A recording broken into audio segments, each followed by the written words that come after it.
মেটিয়াবুরুজে ব্যবসায়ীকে অপহরণে গ্রেফতার, অপহৃত কাপড় ব্যবসায়ীকে উদ্ধার। আর এই অপহরণের অভিযোগে গ্রেফতার আরেক ব্যবসায়ী। পাওনা টাকা না পেয়ে অপহরণ, মেটিয়াবুরুজে ব্যবসায়ীকে অপহরণে গ্রেফতার। আরো বিস্তারিত আপনাদের জানাবো, আমার সঙ্গে সরাসরি রয়েছে প্রতিনিধি অমিত। অমিত, পুলিশের তদন্তে কি কি তথ্য সামনে আসছে, কি কারণে অপহরণ এবং যাকে গ্রেফতার করা হলো কোথা থেকে গ্রেফতার করা হলো, কি যোগসূত্র পাওয়া যাচ্ছে তার সঙ্গে? দেখো, মেটিয়াবুরুজের কাপড়ের ব্যবসায়ী ইরফান খান তিনি আজ সকালে বাজার করতে গিয়েছিলেন, রবিবারের বাজার। সেই বাজার এলাকা থেকেই, মেটিয়াবুরুজ থানা এলাকার বাজার এলাকা থেকে ইরফান খানকে অপহরণ করা হয়েছিল, এমনটাই অভিযোগ। এবং দীর্ঘ সময় বাজার থেকে বাড়ি ফিরে না আসা এবং ফোন সুইচ অফ হয়ে যাওয়ার পর তার বোনের সন্দেহ হয় এবং তিনি থানার দ্বারস্থ হন।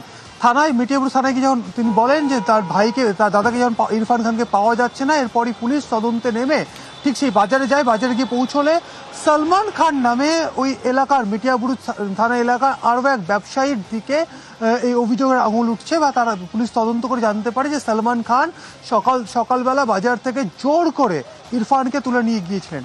পুলিশ তদন্ত নিয়ে আরও জানতে পেরেছে যে দুই ব্যবসায়ী, অর্থাৎ দুজনই কাপড়ের ব্যবসায়ী, দুজনের মধ্যে ব্যবসায়িক লেনদেন ছিল। কোনো একটা সময় ইরফান খানের কাছ থেকে টাকা পেতেন এই সলমান খান, সেই টাকা তিনি দিতে পারছিলেন না, টাকা তিনি চাইছিলেন, সেই টাকা দিতে না পারার কারণে সলমান খান সকালে ইরফানকে বাজার এলাকা থেকে তুলে নিয়ে গিয়ে পাহাড়পুর রোডের কাছে একটি জায়গায়, অর্থাৎ বিচালি ঘাটের কাছে একটি জায়গাতে আটকে রাখে এবং টাকা ক্রমাগত দাবি করতে থাকে।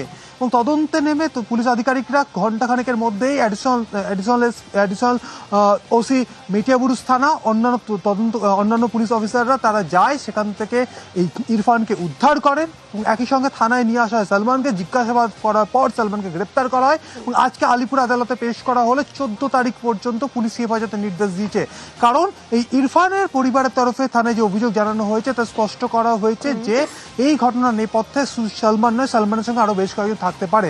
তাহলে কারণ একজনকে একা বাজার এলাকা থেকে তুলে কিডন্যাপ করা সম্ভব না বা অপর জোর করে তুলে নিয়ে যাওয়া সম্ভব না। এর পেছনে আরো কেউ জড়িত থাকতে পারে। কারা জড়িত রয়েছে বা কি আর কোনো রহস্য রয়েছে কিনা, সেই রহস্যভেদের জন্য পুলিশ হেফাজত প্রয়োজন। এই কারণেই সলমান খান ওরফে জাহারকে 14 অক্টোবর পর্যন্ত পুলিশ হেফাজতের নির্দেশ দিয়েছে আলিপুর আদালত। বেশ।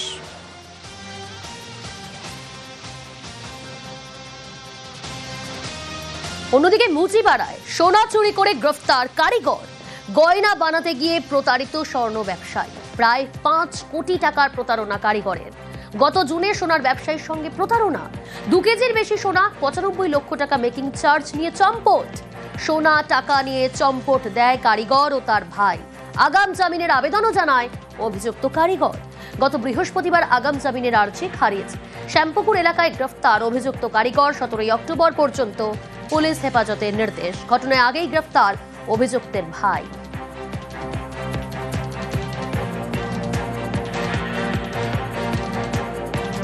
আমাকে শুধুমাত্র ফাঁসানো হয়েছে, আমাকে 1 টাকাও দেওয়া হয় না। আমি 22 বছর দেশে আছি, আমার লরি আছে, আমি নিজে খেটে বড় হয়েছি।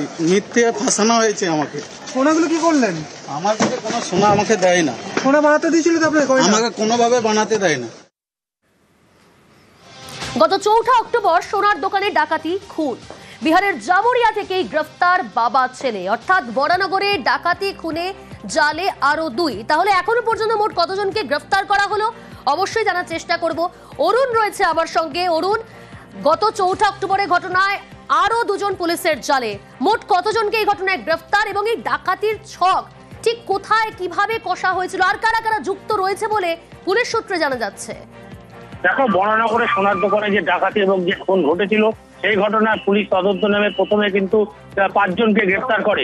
এরপর কিন্তু বিহারে জামুরিয়া থেকে আরো 2 জনকে গ্রেফতার করে তাদের আজকে ব্যারাকপুর আদালতে নিয়ে আসে। এরা কিন্তু সম্পর্কে বাবা ও ছেলে, এই রঞ্জিত দাস এবং প্রিন্স দাস। এরা কিন্তু প্রিন্স দাসের আরেক ছেলে, কিন্তু সে কিন্তু প্রেসিডেন্সি জেলে রয়েছে। সেখান থেকে এই ছক করা হয়েছিল এবং এই সোনার দোকানে ডাকাত হবে পুলিশের এরকম অনুমান।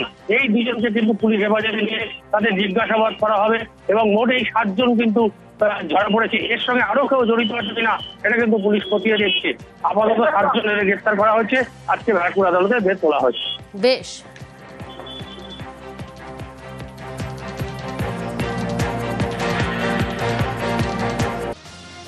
লখনৌয়ের দিকে নজর রাখি।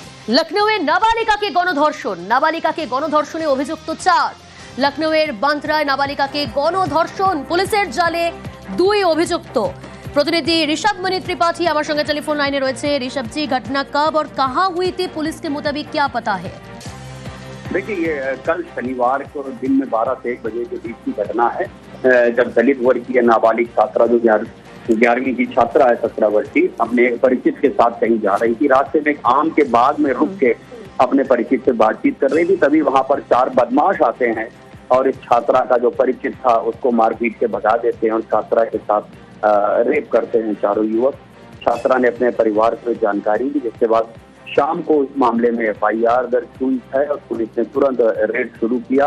और उसके बाद जो इस पूरे गैंग रेप का मुख्य आरोपी था ललित कश्यप, उसका पुलिस के साथ एनकाउंटर हुआ। एनकाउंटर में ललित कश्यप को गिरफ्तार किया गया, उसके पैर में गोली लगी हुई है। एनकाउंटर में क्या हुआ, किसे गोली लगी?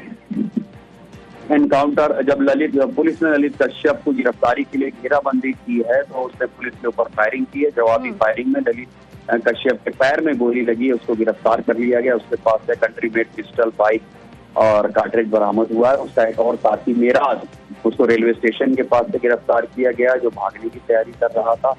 2 आरोपी अब भी फरार हैं। उनकी गिरफ्तारी के लिए, उनकी तलाश के लिए पुलिस की रेड अब भी लखनऊ के अलग अलग इलाकों में जारी है। ऋषभ जी, पीड़िता की हालत फिलहाल कैसे है? हाँ, पीड़िता की हालत सामान्य बताई जा रही है। उसका मेडिकल करवाया गया है। उसके पिताजी ने इस मामले में FIR दर्ज करवाई है। पीड़िता की काउंसलिंग भी करवाई जा रही है और राज्य सरकार की ओर से जो उनको फाइनेंशियल एड देने का प्रावधान SC/ST एक्ट के तहत है वो भी इसको दिया जा रहा है। जी शुक्रिया। थाना बंथरा पुलिस को यह सूचना मिली कि एक लड़की के साथ कुछ व्यक्तियों द्वारा दुष्कर्म करा गया है। देर रात हरौनी रेलवे स्टेशन के पास जब पुलिस पिकेट लगा के चेकिंग कर रही थी, तभी वहीं से बाइक सवार 2 अज्ञात व्यक्ति वहां से गुजर रहे थे। जब पुलिस ने उनको रोकने के लिए बोला तो उन्होंने पुलिस पे फायरिंग कर दी। इसमें आत्मरक्षार्थ हेतु पुलिस ने उन पे फायरिंग करी, जिसमें कि एक व्यक्ति घायल हो गया। घायल को उपचार हेतु अस्पताल लेकर गए हैं। इसने पूछताछ में अपना नाम ललित कश्यप बताया है, जो कि उपरोक्त मुकदमे का नामजद आरोपी भी है।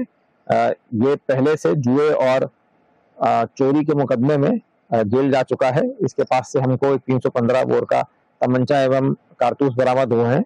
बाइक सवार जो दूसरा व्यक्ति था वो मौके से फरार हो गया है। इसके कोम्बिंग ऑपरेशन करके जल्दी इसकी गिरफ्तारी करी जाएगी।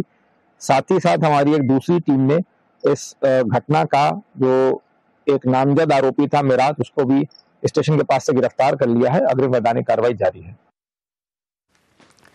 লখনৌয়ে নাবালিকাকে গণধর্ষণ, বিজেপি শাসিত রাজ্যে বারবার প্রশ্নে নারী নিরাপত্তা, সরব মমতা বন্দ্যোপাধ্যায়। অনেক ঘটছে রেগুলার, সেখানে তারা কেয়ার করে না। সেখানে এমনকি যে ধর্ষিতা হয় তাকে পর্যন্ত কোর্টে যাওয়ার আগে রাস্তায় জ্বালিয়ে মেরে দেওয়া হয়। আপনারা তো জানেন এসব কেস। সাংবাদিকদের ধরে নেকেট করে জেলের মধ্যে ভরে রাখা হয়। এরকম অনেক কেস ঘটে। আমরা কোনো কেসকে সাপোর্ট করি না। লখনৌয়ে গণধর্ষণের অভিযোগ তুঙ্গে রাজনৈতিক চর্চা, এনসিআরবির রিপোর্ট উল্লেখ করে সরব বিরোধীরা। উত্তরপ্রদেশের আইন শৃঙ্খলা নিয়ে প্রশ্ন অখিলেশ যাদবের। ये सरकार में कोई पहला गैंग रेप नहीं है।